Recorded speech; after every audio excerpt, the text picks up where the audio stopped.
یہ جملہ بڑا عام ہوتا جا رہا ہے، کسی کو کچھ نہیں کہنا چاہیے، بس میٹھی میٹھی باتیں، ٹھنڈی ٹھنڈی باتیں، سب کو ساتھ ملا کے امت کو جوڑنا چاہیے، امت کو توڑنا نہیں چاہیے۔ سنا نا آپ نے، اکثر مولویوں کی زبان سے بھی سن لیتے ہوں گے، امت کو توڑو نا جی۔ آپ توحید کی باتیں کرتے ہو، سنت مصطفیٰ کی باتیں کرتے ہو، بدعات کا رد کرتے ہو، اس سے امت ٹوٹتی ہے، جڑتی نہیں۔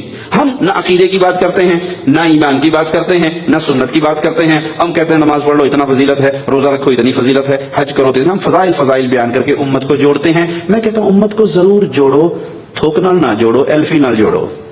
جب تک امت کا عقیدہ ٹھیک نہیں ہوگا، امت میں سے شرک کا ناسور نہیں نکلے گا، امت میں سے بدعت کا ناسور نہیں نکلے گا، اس وقت تک امت ایلفی سے نہیں جڑے گی، یہ تھوک سے جڑے گی جس جڑنے کا فائدہ نہ ہوگا۔ جو قرآن خبر دے رہا ہے، یہ ٹیڑھی، یہ ترچھی، یہ الٹی راہیں تمہیں اصل دین الہی سے، اصل صراط مستقیم سے، اصل سنت مصطفیٰ سے گمراہ کر دیں گی۔ صراط مستقیم صرف ایک ہے، حق صرف ایک ہے، اور حق پنہا ہے کتاب اللہ میں اور سنت مصطفیٰ میں صلی اللہ علیہ وسلم۔ اس جملے کو اپنے بوٹ کی ایڑی کے نیچے دفن کر دو، جو جہاں لگا ہے ٹھیک لگا ہے۔ نہیں پیارے بھائی، جو سنت مصطفیٰ پہ لگا ہے ہمارے سینوں کا نور ہے، ہم اس کی عزت کرتے ہیں، اور جو سنت مصطفیٰ کے خلاف چل رہا ہے تو ہم قطعاً یہ نہیں کہہ سکتے کہ وہ بھی ٹھیک ہے۔ ہو سکتا ہے کوئی دلیل اس کے پاس بھی ہوگی۔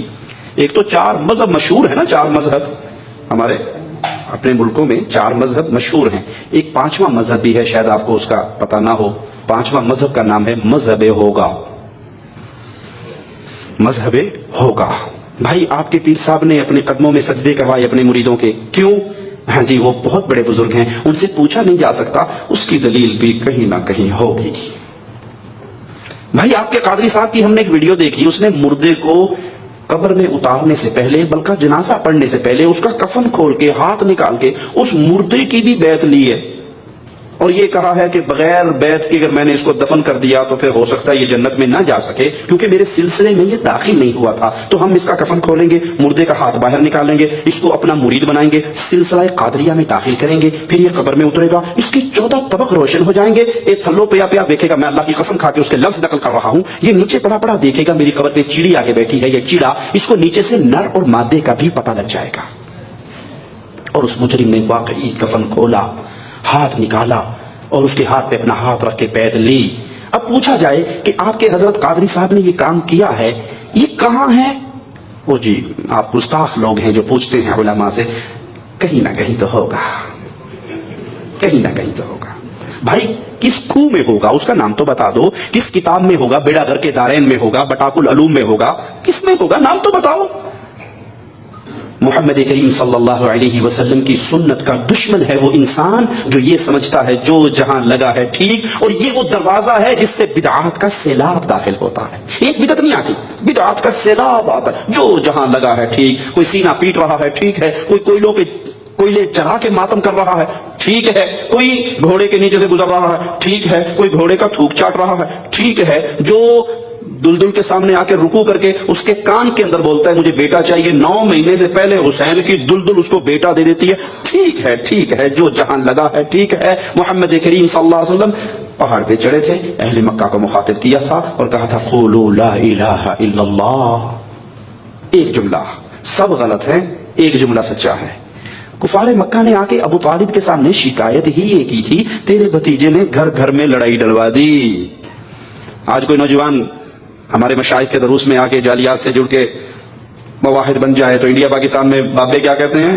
اے منڈا وابی ہو گیا، ساڑھے کاتے روڑا ہی بہ گیا، لڑائی پڑ گئی ہمارے گھر۔ یہ کہتا ہے ماں تو اگر قبر پہ سجدے کرے گی مر جائے گی، میں جنازہ نہیں پڑھوں گا۔ ابو اگر آپ قبر کا طواف کرو گے مر جاؤ گے، میں جنازہ نہیں پڑھوں گا۔ پہلے اچھے ہنسی خوشی چنگے بھلے رہتے تھے، جو مرضی کرتے تھے، کوئی ٹینشن نہیں تھی۔ اس وہابی نے ہمارے خاندان میں لڑائی ڈلوا دی، اس کی منت کی ہے پھوپھی کی بیٹی سے شادی کر لے۔ یہ کہتی ہے کہ وہ کالے کپڑے پہننے والی محرم کے دن ماتم کرنے والی ہے، میں مشرکہ سے نکاح نہیں کر سکتا۔ لڑائی پڑ گئی خاندان کے اندر۔ یہی ابو طالب کو آ کے کفار مکہ نے کہا تھا تیرے بھتیجے نے مکے کی گلی گلی میں لڑائی کروا دی ہے۔ باپ کہتا ہے بیٹا تیری تلوار کے نیچے 3 مرتبہ آیا، تو نے بیٹا باپ سمجھ کے تلوار نہ چلائی، لیکن سن اگر تو میری تلوار کے نیچے 1 مرتبہ بھی آ جاتا تو بیٹا نہ سمجھتا، محمد کا دشمن سمجھ کے کاٹ ڈالتا۔ جو جہاں لگا ہے ٹھیک لگا ہے۔ اگر یہ عقیدہ محمدی عقیدہ ہوتا، یہ پیغام مصطفیٰ علیہ السلام کا پیغام ہوتا، تو ابو لہب کو کیا ضرورت تھی کہ وہ پیارے نبی کو کہتا تیرے ہاتھ ٹوٹ جائیں، نعوذ باللہ ثم نعوذ باللہ۔ ابو لہب کو کیا ضرورت تھی کہ وہ مصطفیٰ کے پیچھے پیچھے چلتا ہوا جاتا اور کہتا نعوذ باللہ یہ مجنون ہو گیا ہے، اس کی بات نہ سننا۔ پیغام مصطفیٰ یہ ہے، حق صرف وہی ہے جو اللہ کے حکموں میں ہے، حق صرف وہی ہے جو محمد کی سنتوں میں ہے۔ جو سنت مصطفیٰ سے ٹکرائے وہ حق ہو سکتا بھلے کتنا ہی خوبصورت بنا کے پیش کر دو۔ میں مثال دے کے اپنی بات کو آگے چلاتا ہوں۔ اذان کہاں ختم ہوتی ہے جی؟ لا الہ الا اللہ، اذان کا آخری جملہ ہے نا۔ اگر میں آج سے اذان ختم کرنی شروع کر دوں، لا الہ الا اللہ محمد رسول اللہ صلی اللہ علیہ وسلم، میں نے کوئی غلط جملہ تو نہیں کہا، گناہ والی بات تو نہیں کی، کوئی برے جملے تو زبان سے نہیں نکالے، لیکن اذان کا اختتام پہ اگر میں نے یہ اضافہ کر دیا، یہ اضافہ مجھے جنت میں لے جائے گا یا جہنم میں؟ حالانکہ میں تو محمد کریم کا نام لے رہا ہوں، کلمہ پورا کر رہا ہوں۔ اسی لیے مولا علی سیدنا علی نے کہا تھا رضی اللہ عنہ وارضا، عید کی نماز سے پہلے 2 رکعت پڑھنے والے کو دیکھ کر تیری یہ 2 رکعتیں تجھے ہلاک کریں گی۔ اس نے طلب کے کہا تھا علی رضی اللہ عنہ وارضا، زبان حال سے اس کے جذبات کی ترجمانی کرنے، ہاتھوں ہوڑا رکھو، ان سخت فتویٰ نہ لاؤ، میری 2 رکعتیں مجھے ہلاک کریں گی؟ میں تو اللہ کے لیے نماز پڑھ رہا ہوں۔ کہاں پڑھ تو اللہ کے لیے رہا ہے، لیکن عید کی نماز سے پہلے محمد کریم نے عیدگاہ میں کوئی نفل نہیں پڑھے صلی اللہ علیہ وسلم۔ کہا کوئی بات نہیں، نبی نے نہیں پڑھے، کوئی بات نہیں، کام تو اچھا ہے نا، میں پڑھ رہا ہوں، اللہ کے لیے پڑھ رہا ہوں، گناہ تو نہیں کر رہا۔ کہا اگر یہ اچھا کام ہوتا تو محمد کر کے جاتے، امت کو بتا کے جاتے۔ قرآن دعوت دے رہا ہے، آ جاؤ سنت مصطفیٰ کے بدعات کو چھوڑ کر سیدھے راستے پہ آ جاؤ، ٹیڑھے راستے پہ نہ چلنا۔ ذالکم وصاکم بہ لعلکم تتقون، یہ اللہ تم کو تاکیداً حکم دے رہا ہے تاکہ تم متقی رہو۔